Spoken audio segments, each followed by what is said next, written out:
بسم اللہ الرحمن الرحیم۔ السلام علیکم ناظرین، آپ یوٹیوب چینل دیکھ رہے ہیں، میں عمران خان ہوں۔ ایران نے ایک دعویٰ کیا ہے اور یہ ایرانی میڈیا کا اب تک کا سب سے بڑا دعویٰ ہے۔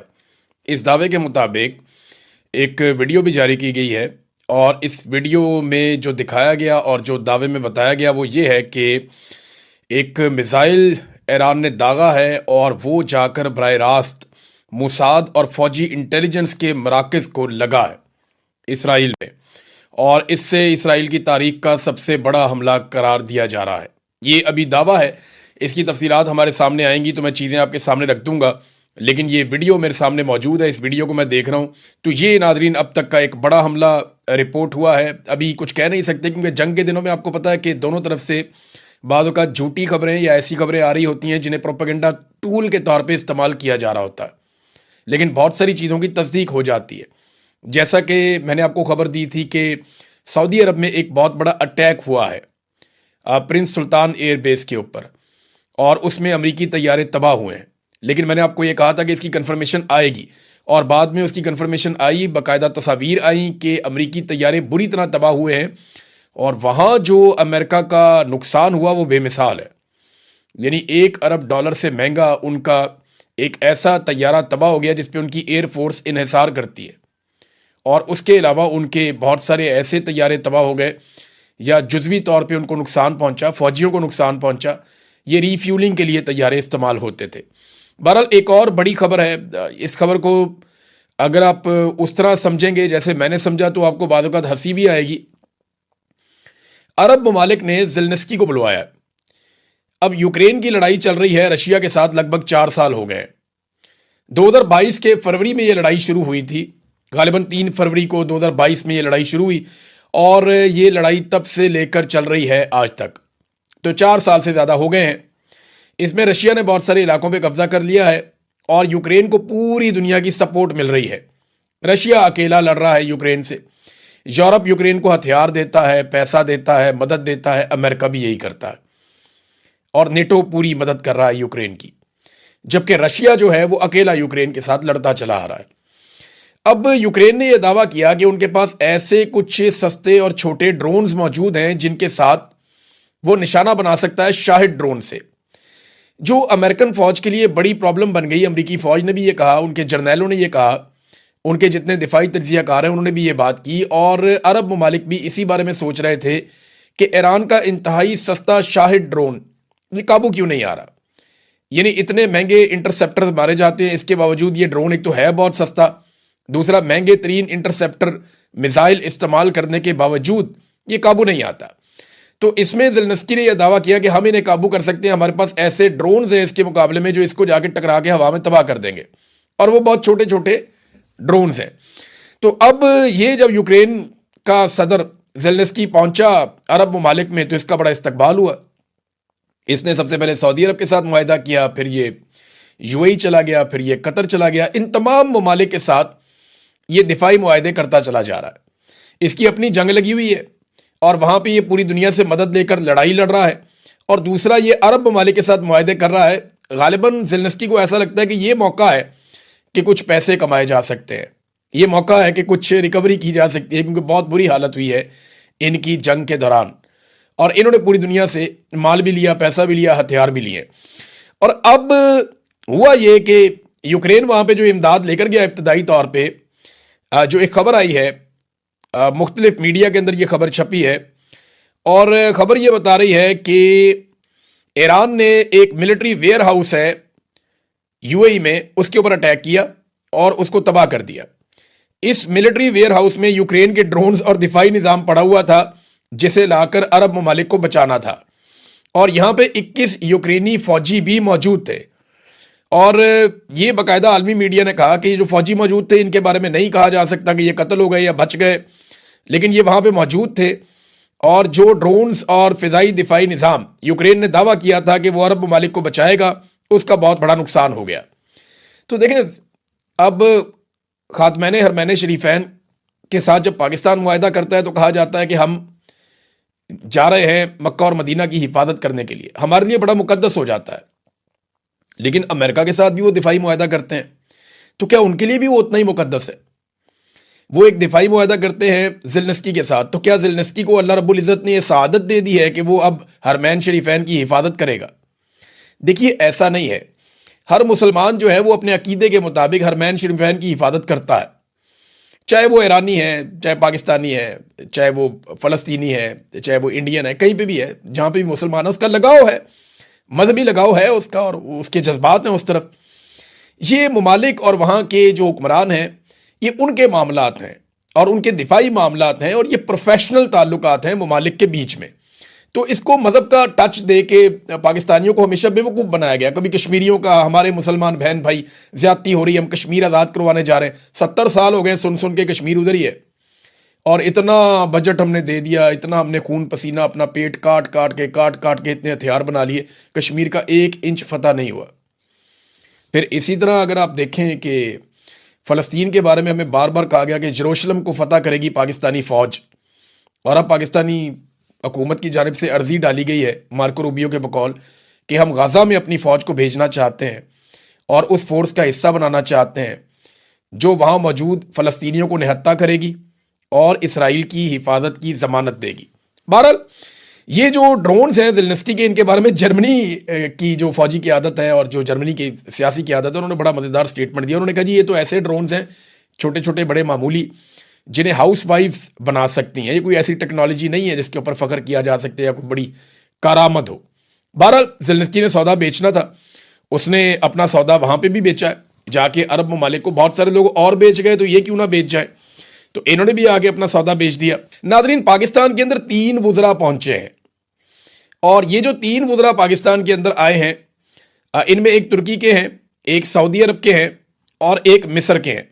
پاکستان کے اندر کئی لوگوں نے زمین آسمان کے کلابے ملا دی ہیں کہ ان وزراء کے آنے سے دنیا میں تبدیلی آ گئی ہے، پاکستان کو لیڈنگ رول مل گیا ہے، اب پاکستان یہ کرے گا، پاکستان وہ کرے گا. بہت ساری چیزیں جو ہیں وہ پاکستان میں دعوے کیے جا رہے ہیں. تو بڑی اچھی بات ہے، پاکستان کو کردار ادا کرنا چاہیے، پاکستان کردار ادا کر بھی سکتا ہے، ایسا نہیں ہے کہ پاکستان یہ نہیں کر سکتا، یہ ایک حقیقت ہے. اور پاکستان کی پوری کوشش ہے کہ لڑائی سے بچ جائیں، کیونکہ اگر پاکستان کو اس لڑائی میں اترنا پڑا تو پاکستان کی عوام پاکستان کی ملٹری اسٹیبلشمنٹ کے خلاف ہو جائے گی، وہ پہلے ہی خلاف ہے، تو رد عمل بڑا شدید آئے گا. ابھی میں چل کے آپ کو آگے بتاتا ہوں. لیکن دیکھیں نا، جو لوگ آج گیم اٹھا کے رکھی ہوئی ہے جنہوں نے کہ پاکستان کو لیڈنگ رول مل گیا، پاکستان فرنٹ سے لیڈ کر رہا ہے، پاکستان دنیا کا لیڈر بن گیا. یار جب پوری دنیا کے وزرائے خارجہ مسلم امہ کے پاکستان میں آئے تھے، یہ تصویر دیکھیں نا آپ، یہ تصویر ہے، یہ دیکھیں 48 ممالک کے جو وزرائے خارجہ ہیں وہ پاکستان میں آئے تھے، اور یہ 1 سال میں 2 مرتبہ ہوا تھا. اور چین کا وزیر خارجہ بھی پاکستان میں موجود تھا. اس وقت تو وہ لوگ کہہ رہے تھے کہ یہ کچھ بھی نہیں ہو رہا، اس سے کیا فرق پڑتا ہے. فرق پڑتا ہے بھائی، فرق اس وقت بھی پڑتا تھا، فرق آج بھی پڑتا ہے.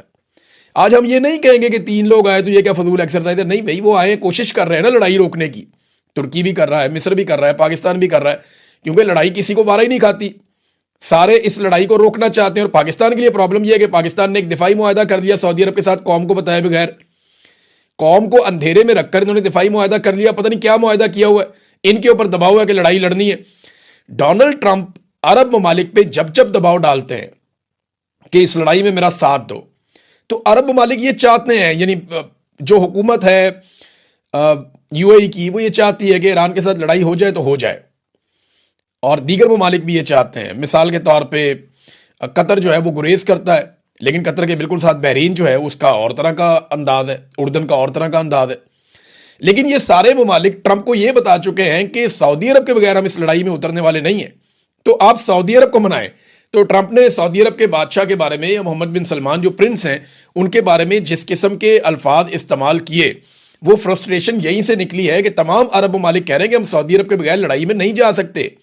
اور عرب ممالک ایک بات سمجھتے ہیں، دیکھیں وہ سارے یہ چاہتے ہیں کہ ایران کمزور ہو، یہ حقیقت ہے. میں آپ سے جھوٹ بولوں گا نہیں، میں بلا وجہ آپ کو اسلامی بھائی چارہ نہیں بیچوں گا. میں آپ کو صاف بتا رہا ہوں کہ عرب ممالک یہ چاہتے ہیں کہ ایران کمزور ہو جائے، ایران طاقتور نہ رہے، اس کی کیپیسٹی لڑنے کی یا کسی کو سپورٹ کرنے کی ختم ہو جائے. یہ عرب ممالک بالکل یہ چاہتے ہیں، لیکن وہ اپنی اس چاہت کے لیے خود لڑنا نہیں چاہتے. وہ یہ چاہتے ہیں کہ یہ کام کوئی اور کر دے انہیں. وہاں وہ پیسے دینے کے لیے تیار ہے، وہ اڈے دینے کے لیے تیار ہے.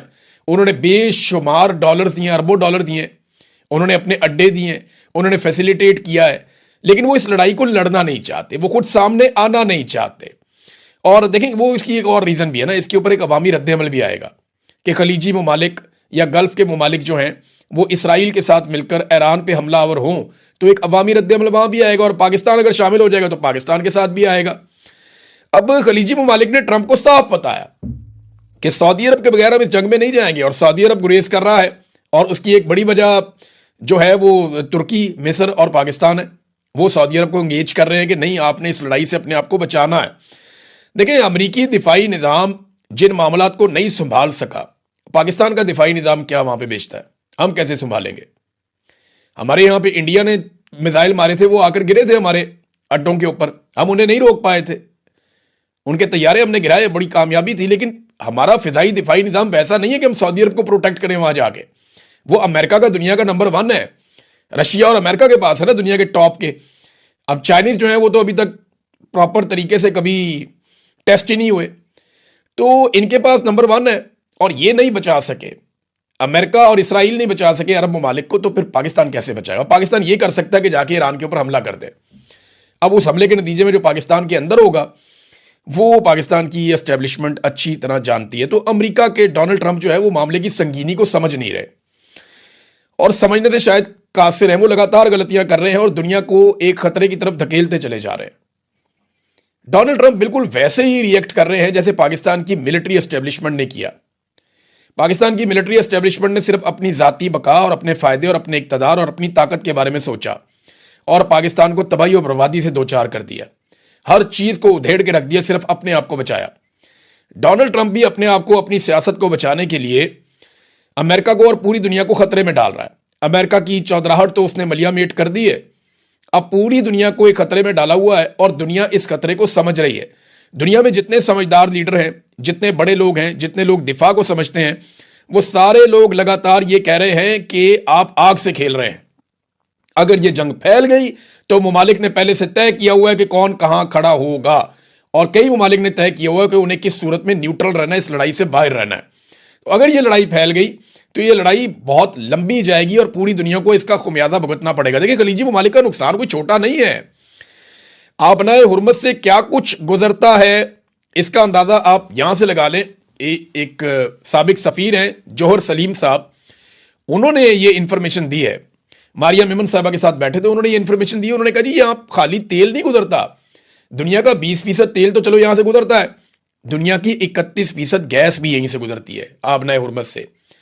دنیا کا 34% فرٹیلائزر جو کھادیں ہیں وہ بھی یہاں سے گزرتی ہیں, اور یہ بھی رکی ہوئی ہیں. اور اگر یہ معاملات ایسے ہی رکے رہتے ہیں تو دنیا میں قحط آ سکتا ہے. بہت سارے ممالک کا انحصار ہے اس فرٹیلائزر کے اوپر, اس فیول کے اوپر, اس گیس کے اوپر, اور اگر یہ نہیں جاتا تو زرعی زمینوں کو بہت نقصان ہو جائے گا, اور فوڈ سیکیورٹی کے پرابلم پیدا ہو جائیں گے.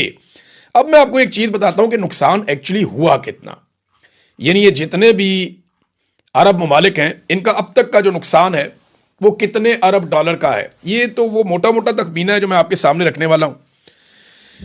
نمبر 1, ان کا جو نقصان ہوا وہ ان کی جو بندرگاہوں کی آمدن ہے اس کا جو نقصان ہے وہ تقریباً کوئی 14.5 ارب ڈالر کا نقصان ایک مہینے کی لڑائی میں ہو گیا. پھر اس کے بعد تیل اور گیس کی جو برآمدات کا نقصان ہے وہ لگ بھگ 21.5 ارب ڈالر کا نقصان ہو گیا. ہوا بازی جو ایویشن اور جو سیاحت کا نقصان ہوا ہے وہ لگ بھگ 40 ارب ڈالر کا نقصان ہو گیا. اچھا یہ بڑے بڑے نقصانات ہیں, اگر ان کو آپ دیکھیں تو 75 سے 80 ارب ڈالر کا یہ بہت بڑا نقصان ہے ایک مہینے کے اندر, یہ عرب ممالک کو, خلیجی ممالک کو ہو گیا. اب اس کے علاوہ جو ان کی گڈ ول ہے, یعنی یو اے ای کے اندر جس طرح قیمتیں نیچے گئی ہیں پراپرٹی کی, ان کا ریئل اسٹیٹ کا بہت بڑا بزنس ہے, لوگ وہاں سے پیسہ نکال کر بھاگ رہے ہیں, اور یہ اربوں ڈالر ہے, یہ نقصان الگ ہے. یعنی یو اے ای نے, پاکستان ایک غریب ملک ہے, کمزور ملک ہے, زیادہ پیسہ پاکستان سے نہیں جاتا, تو یو اے ای نے پاکستان کے معاملے میں ایک بیریئر لگا دیا تھا کہ جو زیادہ پیسہ لے کر آئے, امیر آدمی ہو, طاقتور آدمی ہو, انفلوئنشل آدمی ہو, ان کے لیے ویزے مل رہے تھے. زیادہ تر پاکستانیوں کے لیے انہوں نے ویزے بند کر دیے تھے. وجوہات الگ الگ ہو سکتی ہیں, کچھ وجوہات ہیں یہ وہاں جا کے مانگنا شروع ہو جاتے ہیں, کچھ وجوہات ہیں وہاں جا کے فراڈ بھی کرتے ہیں لوگ, کچھ وجوہات ہیں وہاں جا کے پراسٹیٹیوشن اور عجیب و غریب دھندوں میں بھی لوگ اب عجیب عجیب کہانیاں چھوڑیں. لیکن یہ ہے کہ یو اے ای نے بہت سارے پاکستانیوں کے ویزے بند کر دیے تھے. بہت سارے ایسے لوگ ہیں جو بڑے قابل احترام ہیں, انہیں ویزے نہیں مل رہے تھے, لیکن اچانک سے یو اے ای نے ویزے کھول دیے, اور اب پاکستانیوں کو حیران کن طور پہ ویزے مل رہے ہیں۔ وجہ یہ ہے کہ یو اے ای سے لوگ نکل رہے ہیں اور وہ یہ چاہتے ہیں کہ لوگ یو اے ای کے اندر داخل ہوں تاکہ ایک ڈیٹا جاری کیا جائے کہ جناب ان حالات کے باوجود بڑے پیمانے پہ اور بڑی تعداد میں لوگ یو اے ای میں آ رہے ہیں۔ اسی لیے ایک دن آپ نے دیکھا کہ یو اے ای کے جو بادشاہ ہیں وہ نکلے اور کافی پینے کے لیے مال آف دبئی میں گئے تھے اور جا کر انہوں نے وہاں پہ کافی پی تھی تاکہ وہ یہ تاثر دیں کہ دبئی میں کچھ نہیں ہونے جا رہا، اور اس کے بعد دبئی کے ایئرپورٹ کے اوپر اٹیک ہوتا ہے اور ابھی بھی دبئی کے اوپر اٹیکس ہو رہے ہیں۔ ناظرین، ایک خبر میں آپ کو بتاتا ہوں اور دیکھیں آپ کتنی تکلیف دہ خبر ہے۔ امریکی چینل ہے CNN، اس کی ٹیم کے اوپر حملہ کیا، اسرائیل کی جانب سے حملہ کیا گیا، اور اس حملے کے نتیجے میں اسرائیلی آرمی چیف نے فوج کی پوری بٹالین معطل کر دی کہ جناب CNN کے صحافیوں پہ حملہ کیوں کیا۔ یہ ایک فوٹوگرافر تھا اور اس کو پکڑا، اس کا کیمرہ توڑا، اس کے گلے سے پکڑ کے اس کو دبایا اور 2 گھنٹے تک حراست میں رکھا ان کی ٹیم کو، اور اس 2 گھنٹے کی قیمت، گلے سے پکڑنے کی قیمت اور ایک کیمرہ توڑنے کی قیمت یہ چکانی پڑی اسرائیلی فوج کو کہ آرمی چیف نے پوری کی پوری بٹالین جو ہے وہ معطل کر دی اسرائیلی فوج کی، کیونکہ امریکی میڈیا تھا۔ اور اب آپ کو ایک فیکٹ بتاؤں میں، یہ الجزیرہ کی رپورٹ ہے، CNN پہ بھی چھپی ہے، باقی تمام بڑے میڈیا کے اوپر یہ آ چکی ہے۔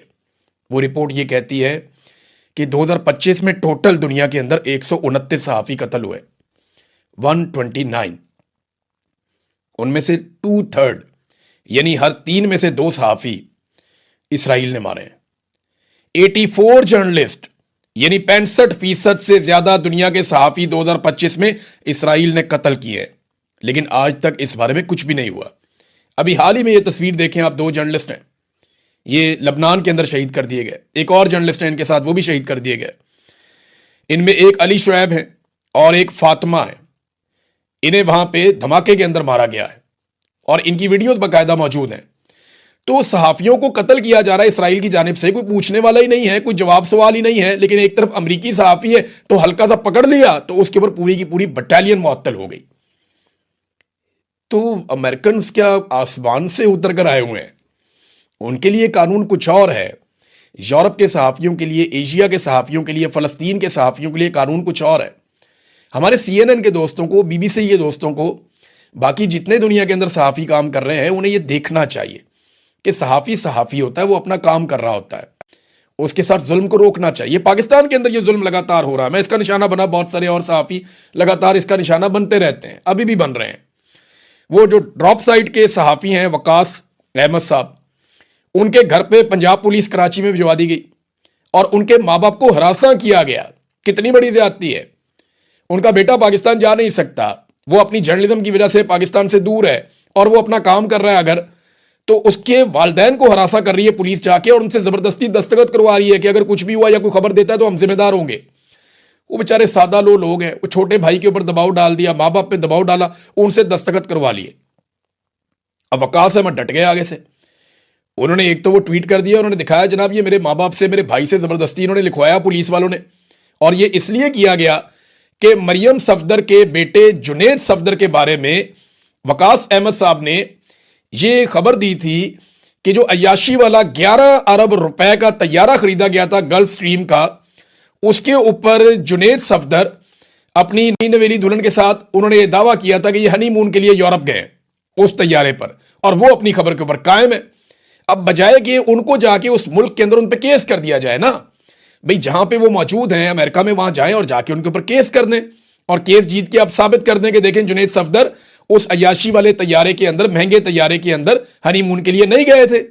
اب بجائے یہ کرنے کے ان کے ماں باپ کو جا کے پکڑ رہے ہیں، ان کے جو ہے وہ چھوٹے بھائی کو جا کے ہراساں کر رہے ہیں، تو اس نے وقاص نے کہا میں پوری دنیا میں جاؤں گا، میں یورپی یونین کو بتاؤں گا، ہر ایک کو بتاؤں گا اور ہر جگہ جا کر گواہی دوں گا۔